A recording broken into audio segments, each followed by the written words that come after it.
Right now, at secret facilities across the globe, something extraordinary is taking shape. Fighter jets that can command entire drone armies, aircraft that disappear from radar like ghosts, weapons platforms faster than anything we've ever seen. The United States just awarded a $20 billion contract for a fighter so advanced, the president himself called it beyond anything the world has seen. China shocked everyone by publicly flying their mysterious sixth-generation prototype just last year. And three major alliances are racing to build fighters that will dominate the skies for the next 50 years. The age of fifth-generation fighters is already ending. What's coming next will change everything. These aren't just upgrades to existing jets. We're talking about a complete revolution in air combat. The kind of leap that only happens once in a generation. And today, we're breaking down the 5 most feared sixth-generation fighter concepts that are actually being built right now. No speculation, no fantasy, just real programs with real budgets and real timelines. Let's get into it. Number 5. Tempest, the European dark horse. Let me start with one that might surprise you. While everyone's focused on America and China, there's a fighter being developed across the Atlantic that's turning heads in defense circles. It's called Tempest, and it's part of something called the Global Combat Air Program. Here's what makes this interesting. The United Kingdom, Italy, and Japan have joined forces to build this aircraft. Think about that combination for a second. British engineering expertise, Italian aerospace innovation, and Japanese technological precision, all working together. They're not playing around either. The British government has already committed £2 billion to this project, and that's just through 2025. The target date? They want this fighter operational by 2035. That might sound far away, but in the world of cutting-edge fighters, that's actually aggressive. To put it in perspective, they're planning to fly a full-scale demonstrator by 2027. That's less than 2 years from now. Now, what makes Tempest truly feared? First, the payload capacity. The engineers behind this project want Tempest to carry roughly twice what the F-35 can handle internally. We're talking about 10,000 pounds of weapons and fuel, all stored inside to maintain that critical stealth profile. That's a massive advantage. But here's where it gets really interesting. Tempest isn't designed to fly alone. It's being built from the ground up to command loyal wingman drones. These aren't simple, remote-controlled aircraft. We're talking about advanced autonomous systems that can conduct surveillance, jam enemy systems, and even engage targets, all while taking orders from the pilot in the Tempest. The range is another key factor. While exact numbers are classified, defense officials have hinted that Tempest will have a combat radius similar to America's F-47, which means over 1,000 nautical miles. For our allies in the Pacific and Europe, that kind of reach is absolutely critical. And get this, they're incorporating directed energy weapons. That's right, laser systems. The technology is advancing so fast that by 2035, mounting effective laser weapons on a fighter isn't science fiction anymore. It's realistic planning. The program just opened a brand new headquarters in Reading, England, specifically dedicated to bringing together top talent from all 3 countries. When you see that kind of infrastructure investment, you know this is serious business. What do you think about 3 nations joining forces like this? Let us know in the comments below. But Tempest faces real challenges. There's another European program called FCAS, led by France and Germany, and it's causing political headaches. Some experts worry Germany might actually abandon their partnership with France and try to join Tempest instead. If that happens, this program could become even more powerful, but it would also create massive diplomatic complications. Still, as of right now, Tempest is moving forward at a steady pace, and defense analysts consider it one of the most credible sixth-generation programs outside of the United States. For a coalition of nations that aren't superpowers, that's genuinely impressive. Number 4. France-Germany FCAS, the troubled giant. Speaking of that French-German program, let's talk about FCAS. This one's complicated, and honestly, it might not survive. But if it does, it could be formidable. FCAS stands for Future Combat Air System, and it was supposed to be Europe's answer to American and Chinese dominance. France, Germany, and Spain pooled their resources with a simple goal: build a sixth-generation fighter that could replace the Rafale, the Eurofighter Typhoon, and Spain's aging F-18 Hornets, all in one program. The budget, a staggering 100 billion euros. The timeline, operational by 2040. The vision, a complete system including the fighter, drone swarms, and something called a combat cloud, basically a networked system connecting everything from satellites to ships to ground forces, all sharing real-time battlefield data. On paper, this sounds incredible. And honestly, if it works as planned, FCAS would be one of the most advanced military systems ever created. The French company Dassault and the German aerospace giant Airbus are both involved, bringing decades of fighter design experience to the table. So what's the problem? Politics. And lots of it. Here's what's happening behind closed doors. France and Germany can't agree on who should lead the program. Dassault wants control because, frankly, they've built successful fighters before, including the Rafale. But Germany feels they're being pushed aside and that France is trying to dominate the project. The tension got so bad that by late 2025, German officials openly discussed abandoning FCAS entirely. There's serious talk now about scaling back the program dramatically. Some reports suggest they might eliminate the actual fighter component altogether and just focus on developing the combat cloud network. If that happens, FCAS wouldn't even qualify as a sixth-generation fighter program anymore. It would just be a software and networking project.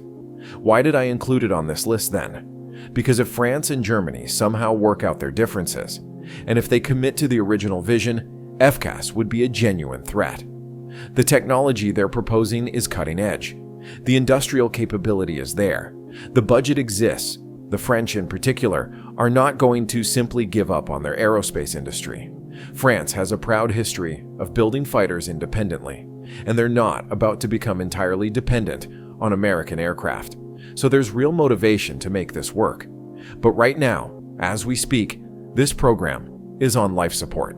Defense ministers are supposed to make a final decision soon. Either they fix the partnership issues, or FCAS is effectively dead. And if Germany walks away to join Tempest, that would be one of the biggest defense industry shakeups in European history. The clock is ticking on FCAS. Will it become a feared sixth-generation fighter, or a cautionary tale about international cooperation gone wrong? We're about to find out. Before we continue, if you're finding this information valuable, please take just a second to hit that like button and subscribe to the channel. Over 98% of viewers watch without subscribing, and it costs you nothing but makes a huge difference to us. Thank you. Number 3. Chengdu J-36, China's stealth surprise. Now let's talk about the fighter that shocked the entire defense world just last year. On December 26, 2024, videos started appearing on Chinese social media showing something extraordinary. A large tailless aircraft with a flying wing design and 3 engines was spotted flying near Chengdu. This wasn't a leak. This wasn't an accident. China deliberately showed the world their 6th-generation fighter. Defense analysts immediately started calling it the J-36. Though that's not an official designation, what we do know is that this aircraft represents a massive leap forward for Chinese aerospace capabilities. And it's not alone. Just days later, a second prototype appeared near Shenyang, with a completely different design featuring sharply swept wings. Then, in August of this year, a third tailless stealth aircraft showed up, again with a distinct design. Let me be clear about what this means. China isn't just building one 6th-generation fighter. They're testing multiple concepts simultaneously. That's the approach the United States used during the Cold War when we had the resources and industrial capacity to run parallel development programs. The fact that China can do this now should tell you everything about how far their aerospace industry has advanced.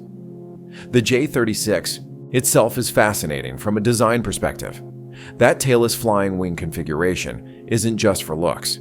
It offers significant stealth advantages because there are fewer surfaces to reflect radar.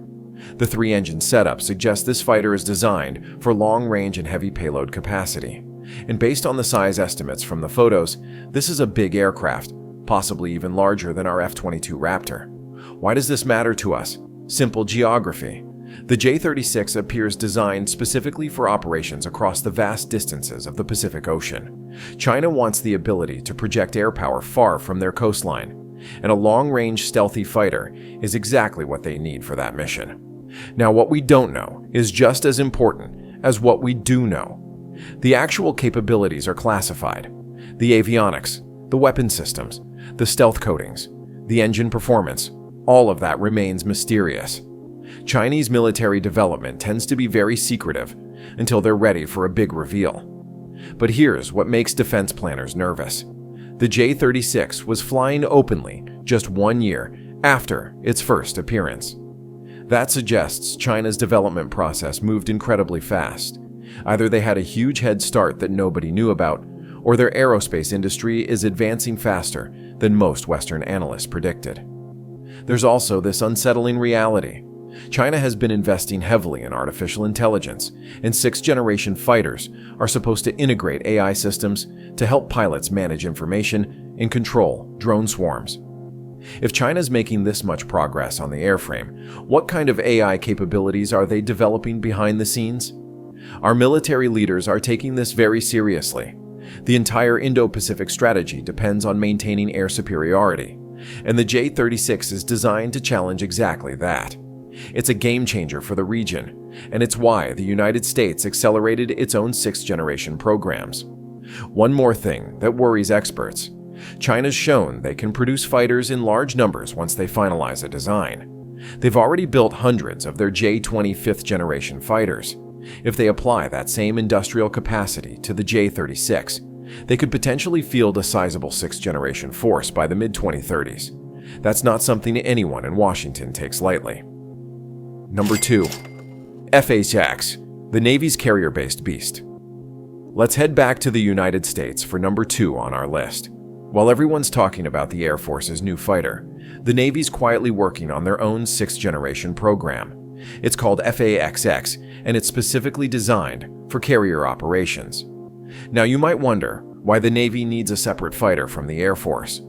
Good question. The answer comes down to different mission requirements. The Air Force F-47 is built for long-range missions over land, but carrier-based fighters face unique challenges. They need to launch from a relatively short deck, land on that same deck in rough seas, withstand the corrosive salt environment, and operate without nearby tanker support. The FCAS is designed to replace the Navy's F/A-18 Super Hornet fleet, and that's a massive undertaking. The Super Hornet has been the workhorse of carrier air wings for decades. It's reliable, versatile, and pilots love it. But it's a fourth-generation design, upgraded over the years, and it's reaching the limits of what upgrades can achieve. Here's what we know about FCAS so far. The Navy wants significantly longer range than the Super Hornet can provide. That's absolutely critical for operations in the Pacific, where China's developing long-range missiles specifically designed to keep our carriers far from their coast. If our fighters can't reach targets from those distances, carriers become less effective. The contract award is expected soon, with Boeing and Northrop Grumman as the finalists. Whichever company wins will be building the Navy's primary strike fighter for decades to come. The stakes couldn't be higher. Like all sixth-generation concepts, FCAS will integrate with unmanned systems. Picture a carrier launching not just the manned FCAS fighters, but also autonomous drones that fly alongside them. Those drones could scout ahead, draw enemy fire, jam radars, or even carry additional weapons. It multiplies the capability of each carrier air wing without requiring more pilots. The Navy's also emphasizing what they call multi-domain integration. That means the FCAS won't just talk to other aircraft. It'll connect with destroyers, submarines, satellites, and ground forces, creating a complete picture of the battlefield and sharing that information in real time. Now here's something that doesn't get talked about enough. Carrier fighters need to be incredibly robust. The stress of catapult launches and arrested landings is enormous. Every time a fighter lands on a carrier, it experiences forces that would tear apart most land-based aircraft. Building a stealth fighter with advanced systems that can also withstand that punishment is an engineering nightmare. But the Navy's not backing down from these challenges. They've made it clear that FCAS is a top priority, and funding has been protected even during budget discussions. When you see that kind of commitment, you know the program's serious. The target is to start fielding FCAS in the 2030s. That timeline is ambitious, But the Navy believes they can't wait any longer. Our potential adversaries are developing capabilities specifically designed to counter carriers, and the FAXX is part of the answer. For those of us who support our military, this program represents exactly the kind of forward thinking we need. The Navy's not just reacting to threats, they're staying ahead of them, making sure our carriers remain the most powerful force projection tools in the world. Number 1. Boeing F-47, America's air dominance answer. And now, number 1. The fighter that's generating more excitement and more concern among adversaries than any other aircraft in development, the Boeing F-47. On March 21, 2025, President Trump made an announcement that sent shockwaves through the defense industry worldwide. After years of competition, Boeing won the contract to build America's next air superiority fighter. The contract value, over $20 billion just for development. The name, F-47, honoring both the legendary P-47 Thunderbolt from World War II and the 47th president himself. Let me tell you why this fighter has rival nations losing sleep. First, the speed. The F-47 will exceed Mach 2, making it one of the fastest stealth fighters ever built. Now you might think speed doesn't matter much anymore, but you'd be wrong. Speed equals energy, and in air combat, energy is life. A faster fighter can choose when to engage and when to break off. It can cover huge distances quickly, and it can get to crisis areas before the enemy even knows what's happening. The range is even more impressive. Over 1,000 nautical miles of combat radius. That's roughly 1,150 statute miles. To put that in perspective, the F-47 could take off from Guam and strike targets deep inside potential threat areas without needing a tanker nearby.